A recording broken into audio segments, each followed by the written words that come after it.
Okay, thank you very much. Then today I want to talk actually about internet history, platform history, and platformization. And it is, I suppose, a methodological discussion. And I suppose the way I've come to this topic is I've been reading a lot of theory, I suppose, lately, theory of the internet and how to perceive the internet, how it relates to cosmopolitanism, how it relates to interculturality and intercultural communication. And I came upon the notion that definitely I needed to read everything I could about the history of the internet. And then came across basically a whole fairly interesting subsection of internet studies. Okay, so what I want to do today is firstly look at internet history as a quasi subgenre within internet studies. From there, I want to look at platform history as a quasi subgenre within internet history. And from there, I want to look at globalization, platformization, and cosmopolitanism. And I have here very relatively concrete arguments about the writing of platform history in relation to platformization. I'll tell you what platformization is later on if you're not sure of it. And I will actually argue that, that platformization is actually analogous to globalization in terms of online spatialization, in terms of the creation of borders and border shifts, and not least in relation to the creation of centers of economic and cultural power with a potentially global reach. And this is also a process that is inherently post-digital, I would argue as well. Okay, so firstly, looking at internet history, I suppose when I've been telling people that I'm interested in internet history, they've been looking at me strangely lately. Because, okay, you can't really write the medieval history of the internet for obvious reasons, at least not when you see it as interconnected with the technology in itself. There are people who look at digital history and look at digitality as the breaking up of units into different units and then sort of go back to Leibniz and different people. I wouldn't go that far. I would see internet history as interconnected with the technology in itself rather than sort of a set of ideas about units. Internet history is obviously a relatively new field, looking at from this perspective. And what the word history means here is taking a wide perspective, a sort of a holistic perspective on development, I suppose. And it also means something methodological. It means a sort of a contextualized hermeneutic approach to the internet. Where hermeneutics is, as we talked earlier, it's sort of the analysis and interpretation of text, at times large amounts of text in relation to context and possibly also in relation to frameworks of theoretical frameworks, okay? The most important institutionalization in relation to internet history has been the journal Internet Histories, which is edited chiefly from Aarhus and the Netherlands and was founded in 2017. The first person to write the first real history of the internet was printed in 1999 and was by Janet Abata. And what she argued, basically, what she did, I suppose, was looked at the development of this technology in the United States and then how this technology was transported into different contexts. And it's interesting, if you look at internet histories at the journal, basically their main emphasis is on the need for non-US centric narratives and a need for a multiplicity of narratives. And what the journal does is basically look at early computer networks, they look at the everyday web, and they look at the history of digital cultures. But a lot has been happening in terms of internet history in the past 6 to 7 years, I suppose.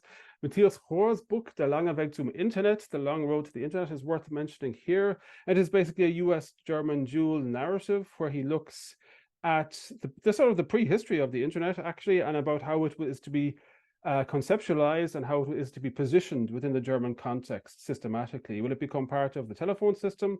Will it become part of the postal system? Will it become part of the television system? And these are still open questions in the early 70s, I suppose, as you would imagine. Kirsten here has written a very interesting article in relation to the methodology of internet history as well, arguing for a legacy or legacy system approach which incorporates discontinuities. And what he means here is that it is important also to look at systematic attempts at establishing the internet which are unsuccessful and which however, sort of influenced later attempts at doing this. Husserl has also argued for a history of attributing meaning to the internet. And this is, I suppose, an argument in relation to discursive history of the net. And you can see this in terms of cultural history, in terms of the history of representations in the new cultural history. You can see this also in terms of intellectual history, the history of intellectuals in context and how they communicated to a wide number of people. And the intellectual history of the internet is an important issue here, I would argue, and influences policy and influences a lot of the things that came later. And Begriffsgeschichte is obviously something that you could incorporate here, the history of concepts, how concepts relating to the net were developed and changed over time. Streeter, interestingly, has argued that the internet from 1992 to 1996 can be seen as a structure of feeling, and sort of redevelops the Raymond Williams turn, seeing the internet as communicating sort of the idea of imminent cultural and communicative revolution in the early 1990s. And as you can see here, we're talking about very, very contemporary, very, very recent history in this sense, and still using the term history, I suppose. Platform history is actually a subgenre within internet history. And it basically deals with narratives of how platforms have developed and acquired an audience over time. There are a few sort of central texts here. There's The Brief History of Facebook as a Media text by Niels Brugger, who was a very, very important figure within internet history based in Aarhus. Then you have The History of YouTube, written by Jean Burgess and Joshua Green. And you have actually the Twitter biography written by Jean Burgess and Nancy Beam. And what all of these sort of orientations within platform history, what they have in common is that it's a fairly linear history about the development of the software, the development of the digital infrastructure, how the digital infrastructure changed over time, how the platforms gained an audience, and these sort of things, basically. Okay, and it is, of course, a relatively open question about what exactly a platform is. According to the OECD, a platform is a digital service that facilitates interactions between two or more distinct but interdependent sets of users, whether firms or individuals, who interact through the service via the internet. And to a certain extent, I would argue at this stage, platforms to represent the internet in itself. Okay, you can talk here about social media platforms, you can talk about marketplace platforms, you can talk about payment services, gig economy apps, etc., etc. I would argue that, okay, that to a certain extent, the internet now is platforms, and that these platforms also represent actually a spatialization and the bordering of the internet, whether as an aspect of digital capitalism that relates to political economy, or whether they're central to the creation of an online community. And I think this sort of political economy and cultural perspective is important to see at both times, and of course they intermingle very often as well. Okay, so moving on to platformization as a concept and how it relates to globalization and cosmopolitanism, and I have concrete arguments in relation to this. Platformization is a term that has been developed in the past few years. In its conceptualization from Poel, Nieburg, and Yeek, they argue that platforms are reprogrammable digital infrastructures that facilitate and shape personalized interactions among end users and complementors, organized through the systematic collection, algorithmic processing, monetization, and circularization of data. And here they discuss platforms as infrastructures that are centered around data and data exchange, basically. And again, I would see here infrastructures as basically a spatialization as a type of digital border, which has inclusion and exclusionary processes, such as very simply registration and password processes. Processes where you have to pay something and download an app or something like that. And of course, you have external excluding and including processes, most spectacularly or commonly, I suppose, in authoritarian states like China and Iran, which ban certain platforms. And of course, in China, a whole sort of shadow world of Chinese platforms, which are very similar to Western platforms have been developed. Okay, and their notion of platformization is also two-pronged as well. Excuse me. From a software studies, business studies, or political economy perspective, they see platformization as the penetration of the infrastructures, economic processes, and governmental frameworks in different economic sectors and spheres of life. And from a cultural studies perspective, they see platformization as the reorganization of cultural practice and imaginations around platforms. Okay, so from the political economy perspective, we're talking about platformization as being the penetration of platforms within very real economic processes. And from a cultural perspective, we're talking about cultural practices being oriented towards platforms themselves. Okay. And I would argue, using these two notions, that platformization is an inherently digital process. It is mapped across life in general, the material as well as the digital. And I would see a classic example here of platformization from a political economy perspective being Amazon, and the way that Amazon as a platform has, to a certain extent at least, transformed capitalism and transformed digital capitalism. And in terms of cultural practices, I would bring here the example of dating apps and how dating apps have also transformed interactions in certain contexts very, very radically. And there are a lot of other examples, I think, of platformization in both contexts. Okay, so this begs the question, from my perspective at least, how do we write platform history then? If we want to take the complexity of platformization as a post-digital process with a potentially global reach, if we want to take it seriously. And I would argue here that we can draw an analogy between globalization as a series of practices with an extensive global reach and platformization, where you see platformization as the creation of centers of power in an online context with a potentially vast reach and interconnected with bordering processes online. And I think we can look at the history of globalization and attempts at new methodological thinking on this in order to figure out, okay, how we can maybe sort of incorporate and write a sort of a better type of platform history.